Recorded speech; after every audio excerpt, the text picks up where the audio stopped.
Hi, welcome back to another Terranscapes Rapid Fire Critique. Just before we start, a few things. One, I wanted to welcome all of my new subscribers. Thank you so much for joining me. It means a lot, and I especially want to thank the ladies who have come on board.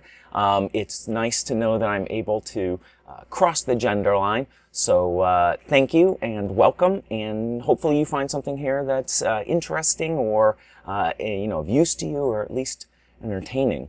I wanted to give a quick couple shout outs though to TGJ Hobbies.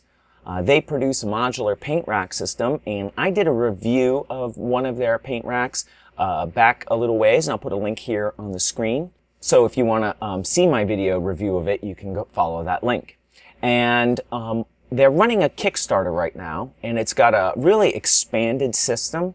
And you can see from this image that there is a lot of new features and doodads added to it, and it looks great. There's only 8 days left on their Kickstarter, so if that's something you're interested in, I would jump on it right now. I meant to get this video up a few days earlier, but it was a crazy weekend. So, but if you are in the future, you're sort of the time traveler viewer, then check them out anyway. Take a look at what was offered on the Kickstarter and contact them. They're great guys, and I do think their product is great. I've really appreciated having their racks on my workbench since I originally got them. So I wanted to mention that. 8 days, make sure you follow up on that if you're interested. Take a look. Also, I wanted to give a shout out to a new terrain channel, relatively new. It's Kriegcraft, and I'll put a link here on the screen for that. And they produce they produce impressive terrain. And it's that's a channel I'm keeping a very close eye on. So I think it's probably of interest to you to take a look at it as well. So I just wanted to mention them.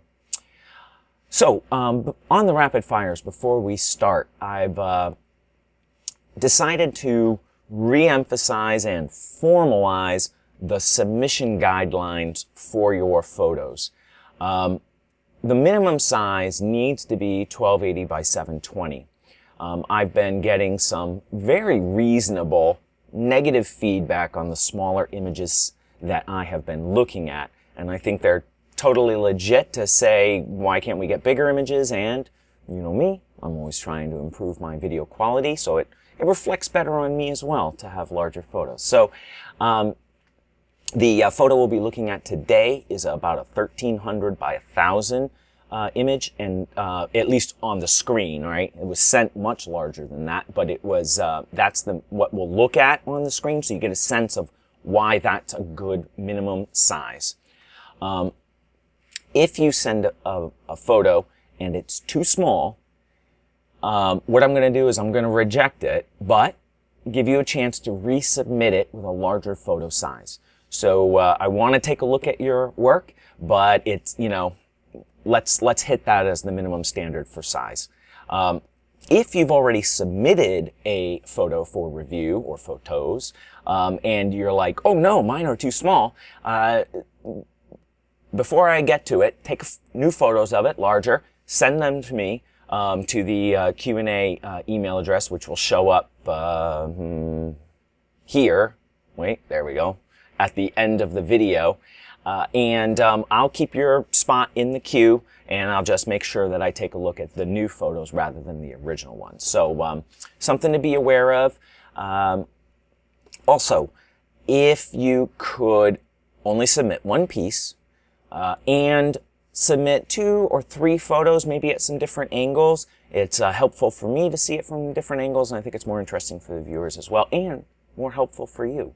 So, those are a few guidelines. 1280, minimum size. I'll send it back to you and ask for bigger photos. Couple angles, and 1 piece. All right. I remembered without looking at my notes. And of course, why only 1 piece? Why only 3 photos? Because I can't stick to 5 minutes. And people have been like, well, you should change this to the 10-minute rapid fire. Let's assume that the 5-minute mark is a guide for me. It's a reminder to wrap it up. So these are really like 7 to 9 minute rapid fires, but the 5-minute mark is like my, get done with it. So, because if I set the clock at 10 minutes, I'll go 15, you know? So, that's a little explanation on the timing. Okay, and one last thing before we start. The way the photos are submitted. So if we take a look on the screen here, this is what it looks like when I open it in Gmail. And when I click on the photo, all right, it comes up nice and big. This is the 1300 by 1000. That is super easy for me. And it really helps to have it set up like this for me. Now, I don't know if Gmail has certain requirements for format, like colors or file formats or whatever. My mic is slipping. There we go. But whatever Gmail needs to make that happen, try to make that happen. I don't know what's going on. I don't understand all this stuff in the background. I don't even like Google, so I don't want to dive into it. But if you want me to review yours, hopefully you'll dive into it as well. Because if I have to download the image and then, you know, open it up in software that I like, and then I got to find the file in my download folder, and then, you know, it's not the end of the world, but it is kind of a pain for me. And if you can help me make it easier, I can help you more easily, right? Because this is really a team effort, the rapid fires, right? You've done the hard work, you've sent the photo, I'm going to take a look at it. So if we can, you know, help each other out, that would be a super big favor for me. At the end of the video, I'm going to have a couple extra comments that are just general, so stick around for those. And at that point, let's jump in. So let me start my my clock. Oh, one thing before. So when there are multiple photos, then I get the little boxes down here of the extra ones. Boy, that's just nice and simple. So anyway, that's why I really like this format. All right, let's get going. All right, so we have a, I think it's an inn, if I recall correctly. And this is the only shot that was submitted, but I think it shows us most of what is the important elements of this piece to take a look at. And right off the bat, can I just say, I love, absolutely love this window. I think everybody, including me, struggles to paint windows that look right. You know, some people just leave them black, some people paint them blue, some people paint them yellow. I've never felt comfortable with any of those, but this looks great. And if I were to guess, I'm going to say that this is an insert behind the window that has been painted, maybe airbrushed, and then put up against the back of the window. And this looks like metal, it's not chicken wire, you know, because obviously it's not chicken wire, but it's that kind of metal mesh that you can pick up at a hardware store, and it just makes a great little window framing or grid work for a variety of terrain types of items. Anyway, well, I don't want to dwell on that too long, but man, that just looks like the best window I've ever seen, and I'm stealing from it. It's great. So, moving on from that window, I really like the stucco texture here. I think that is very effective. Well, I don't know, the roof. Partly because of this shot, the roof is really dominant in my eye, which is fine. I'm not complaining, but I guess I should probably talk about it before I do anything else. This looks like it is maybe a styrene sheet. Oh, maybe corrugated. I don't know. I like it. I think it works really well. If I had my druthers, I'd like to see the shingles offset and, you know, overlapping, because that's typically the way they're done. But from a time perspective, this was looks like it was fast to put up and effective, and the roof can sometimes be a real chore to deal with shingles. So I think it works great. You know, if I were to add anything besides changing the shingles, which is, you know, that's a beginning kind of a thing. At this point, what you could do is add in maybe some staining, some weather staining that's, you know, bleeding down. I talked a little bit about that in a past rapid fire. And if you take a look at some roofs, you're going to see that kind of a staining, and you'll understand what I mean. And then maybe like even like right here where it hits this little overhang, you could put in a little bit of staining as well to show that that water is running off onto this. The overhang, it looks great. It just occurred to me, there are no posts holding this up, which is fine, but I think you'd need some kind of like corner bracing here or something to hold this up. Now I can't, of course, see underneath, so I'm not entirely sure what's going on, but my gut instinct originally was to say, where are the posts? But lacking that, maybe some kind of a 45-degree angle corner brace to kind of give it a little bit more of a visual structural support that would, you know, what you would expect to see in real architecture. The wood is nice. I think, actually, that it's a nice contrast to have the timber framing be this dark sort of charcoal gray, and then to have the doors brown. It sets them off and doesn't make it seem like it's all, you know, bleeding together visually. So I like that touch. I think maybe this is a little too brown. You know, people love brown for wood, and most wood is not brown. So take a look at some wood around you, some planks, especially ones that have been weathered, and you're going to see that they have a lot of grays in them. So that would be a change maybe in the color scheme here, but it's nice that it's offset.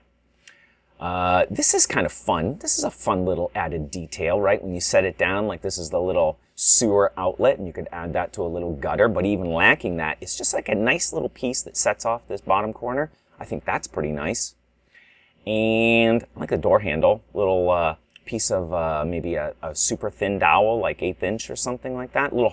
This looks like 28 mil scale, so this is maybe 1/8 inch, maybe even smaller, maybe 1/16 of an inch dowel. That kind of makes a nice simple door handle, very effective. I got that, thank you. And that kind of wraps it up.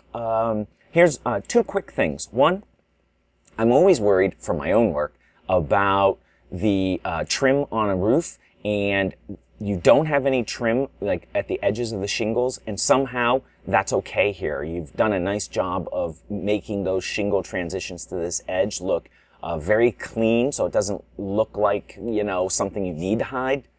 Oh, I didn't notice that before. Of course, a little painting here, a little over painting. You know, it's just getting picky there. The chimney, I don't know. I feel like it needs something. How about some bands? Maybe like this is stacked or something. That I think would add a lot to that. Like you don't need brickwork, but maybe like there were 3 pieces that are stacked to make the chimney. That might add just enough variation to make it come out, because it's rather drab compared to the awesome building that it's sitting on. And nice brickwork here.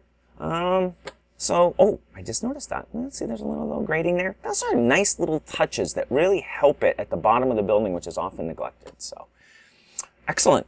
Nice job. Nice job. I'm stealing your windows. I'm stealing your windows. I have a project coming up that's going to have a lot of windows, and I'm stealing that. So, let's see here. So that wraps up the rapid fire critique. Just a couple extra comments. I'm going to aim to try to answer comments every day. First thing, see if I can keep them quick. I didn't do that very well today. I got stuck on researching things because somebody mentioned a product. It's my weakness, but I'm going to try, because the feedback you guys give me is really helpful, and I need to check it out before I shoot future vids, because it can affect what I want to do in the next video in terms of content or the way I'm shooting it or whatever. So I'm going to try and stay more up on those, because I saw some were really late.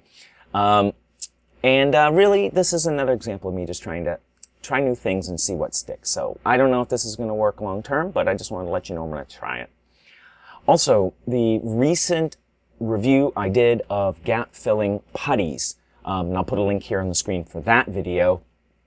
there were a lot of comments for that that mentioned other materials that I didn't mention and I didn't even know about. So if you're interested in seeing some other gap filling putty options, go back to that video and read the comments, because there were, I think, 4 new materials that people mentioned. Privateer Press apparently has a good one that people are talking quite a bit about. And lastly, I just wanted to say that I love my viewers. I love you guys. You know, you're active, you're thoughtful, you're supportive, you give constructive feedback, and you share. And I just wanted to really thank you for that. I think you guys are awesome, and it means a lot to me to have you sort of in my corner, watching my videos and doing all of that awesomeness. So I just wanted to mention that. So stay tuned. Hopefully you will come back and join me for another rapid fire critique, because you know that I'll be back soon with another Terranscapes video.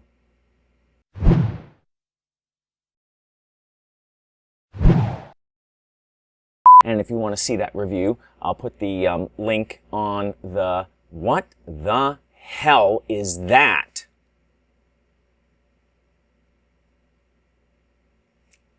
Windows. I don't want to change the color. I don't know why you popped that up. Breaks my train of thought. And